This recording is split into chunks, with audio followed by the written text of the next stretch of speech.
इस संसार में हर कोई अपने जीवन में कुछ बड़ा हासिल करना चाहता है, सफलता, सम्मान और दूसरों के दिलों में अपनी जगह। लेकिन क्या आपने कभी सोचा है कि वह कौन सा साधन है जो हमें इस ऊंचाई तक पहुंचा सकता है?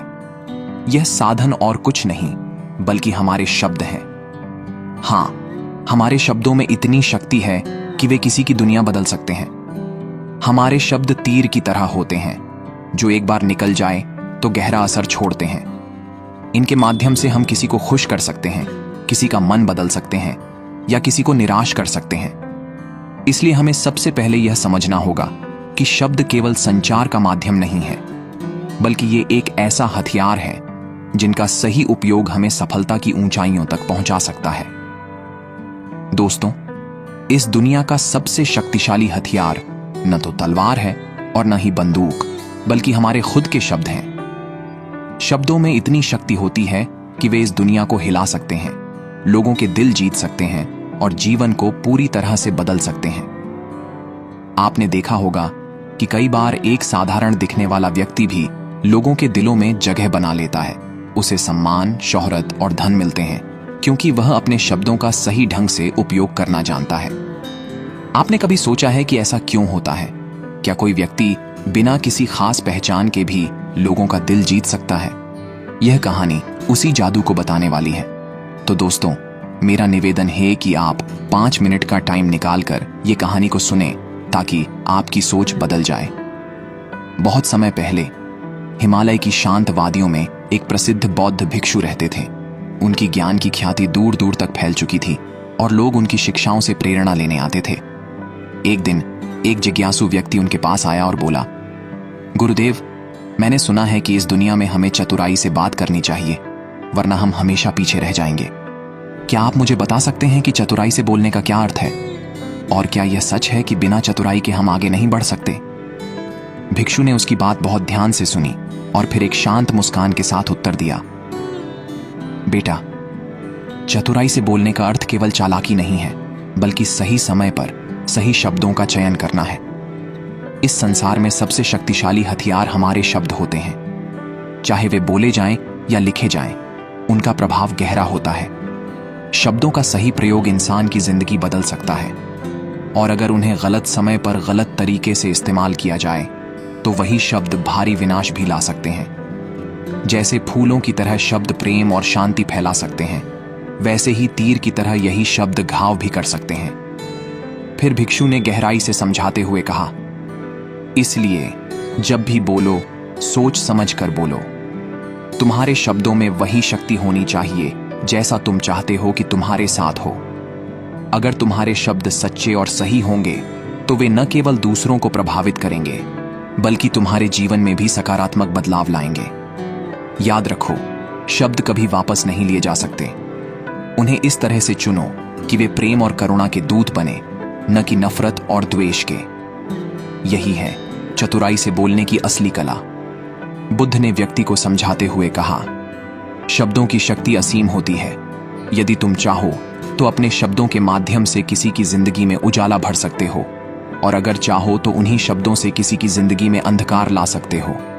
शब्दों में इतनी शक्ति होती है कि वे किसी के जीवन में सुकून और शांति का सागर ला सकते हैं, और चाहे तो इन्हीं शब्दों से दुख और परेशानियों की बाढ़ भी पैदा कर सकते हो। शब्द सिर्फ भावनाओं को व्यक्त करने का साधन नहीं होते, वे जीवन के हर पहलू पर गहरा प्रभाव डाल सकते हैं। इसलिए शब्दों का चुनाव सोच समझकर करना अत्यंत आवश्यक है, क्योंकि यह रिश्तों को या तो मजबूत कर सकता है या उन्हें पूरी तरह से खत्म भी कर सकता है। बुद्ध ने आगे कहा, शब्दों में इतनी क्षमता होती है कि वे न सिर्फ एक व्यक्ति को प्रभावित करते हैं, बल्कि पूरे परिवार, समाज और यहां तक कि पूरे देश और संसार को भी बदल सकते हैं। एक छोटे से शब्द का सही या गलत प्रयोग बड़े परिणाम ला सकता है। एक सजीव उदाहरण के रूप में हमने इतिहास में देखा है कि कई महायुद्ध केवल शब्दों के कारण शुरू हुए, और कई महापुरुषों ने अपने शब्दों से क्रांति ला दी। शब्द एक बीज की तरह होते हैं, जो बोए जाने पर या तो प्रेम और सौहार्द का वृक्ष बन सकते हैं या नफरत और विद्वेष का पेड़। उन्होंने व्यक्ति को सलाह देते हुए कहा, शब्दों को सटीक और सही तरीके से इस्तेमाल करना सीखो। जब भी बोलो, उससे पहले सोचो कि तुम क्यों बोल रहे हो और इसका परिणाम क्या हो सकता है। बोलने से पहले विचार करो कि क्या जो तुम कहने जा रहे हो वह किसी को हानि पहुंचाएगा या उसे आगे बढ़ने में मदद करेगा।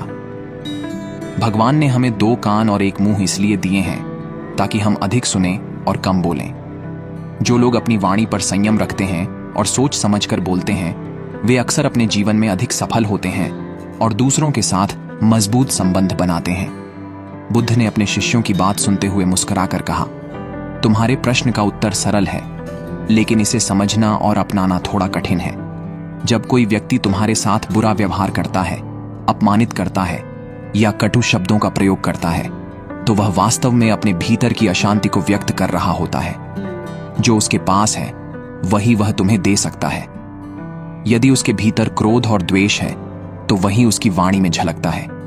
लेकिन यदि तुम्हारे मन में शांति है तो तुम उन कटु शब्दों से प्रभावित नहीं होते, क्योंकि तुम्हारे पास जो है उसे कोई तुमसे छीन नहीं सकता। बुद्ध ने आगे कहा, समझो कि शब्द केवल दूसरों की भावनाओं का प्रतिबिंब होते हैं। यदि कोई व्यक्ति तुम्हें अपशब्द कहता है या अपमानित करता है तो वह वास्तव में अपनी आंतरिक स्थिति को प्रकट कर रहा है। यदि तुम उस पर प्रतिक्रिया करते हो तो तुम उसकी नकारात्मक ऊर्जा को स्वीकार कर रहे हो और उसी मार्ग पर चल रहे हो। लेकिन यदि तुम शांत रहते हो तो तुम उसकी ऊर्जा को बिना ग्रहण किए उसे वापस कर देते हो। इसीलिए जो व्यक्ति शांत मन से रहता है वह दूसरों के शब्दों से प्रभावित नहीं होता। उसके पास एक अडिग शांति होती है जिसे कोई छीन नहीं सकता।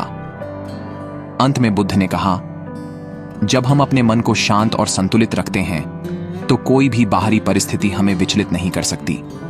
यही कारण है कि जब कोई मुझे अपमानित करता है तो मैं शांत रहता हूं, क्योंकि मैं जानता हूं कि उनके शब्द उनके मन की अवस्था को दर्शाते हैं और मेरे पास जो शांति है उसे कोई मुझसे छीन नहीं सकता।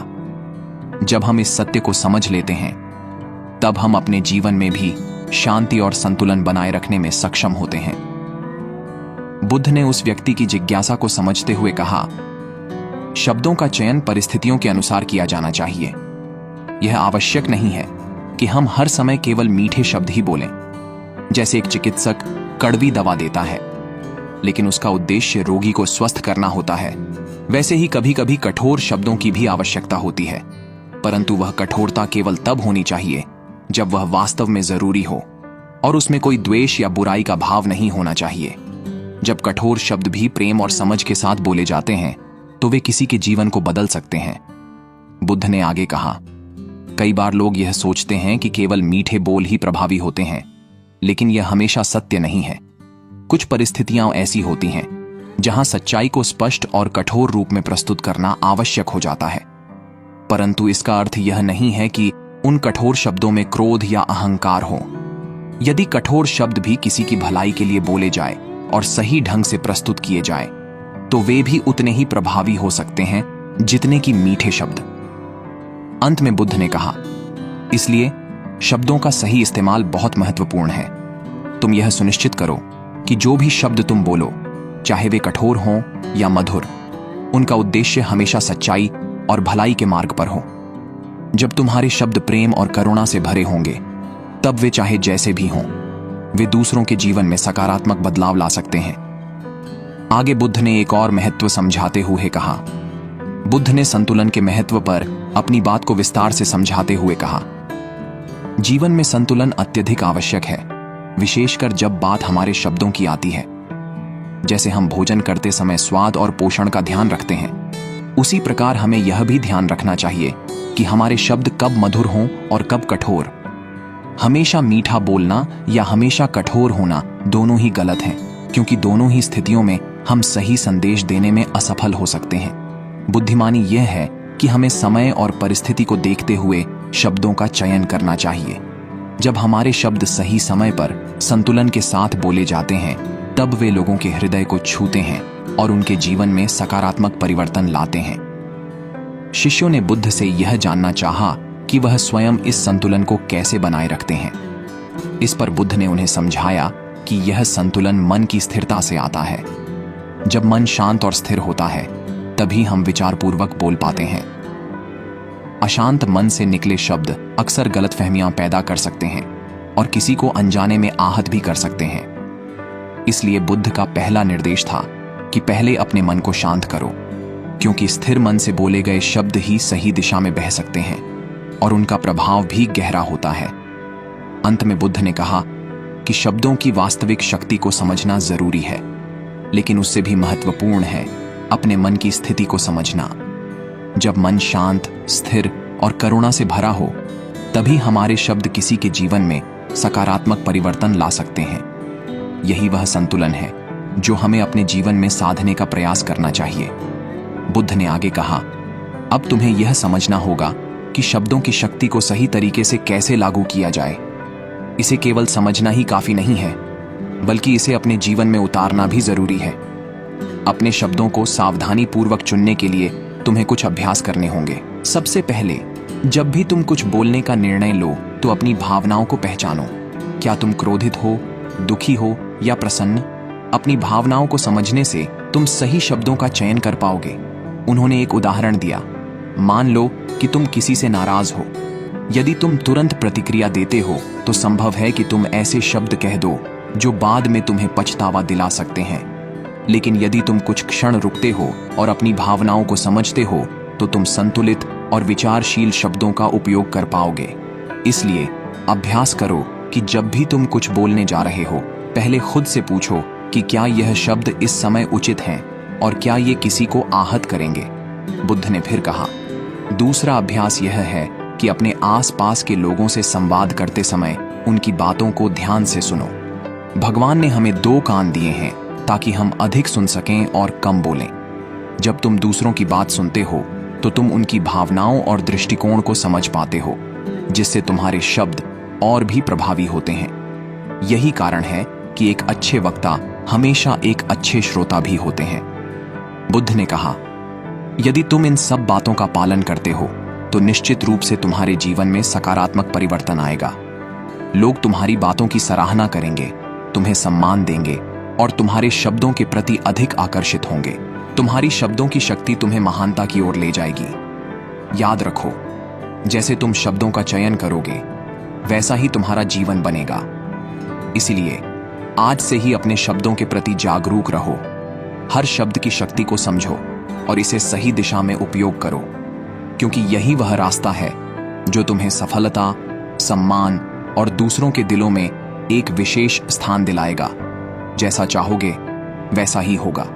तो दोस्तों, मैं उम्मीद करता हूं कि आपको ये स्टोरी अच्छी लगी होगी और आप इस चैनल पे नए हो तो चैनल को सब्सक्राइब जरूर करें। मिलते हैं अगली स्टोरी पे।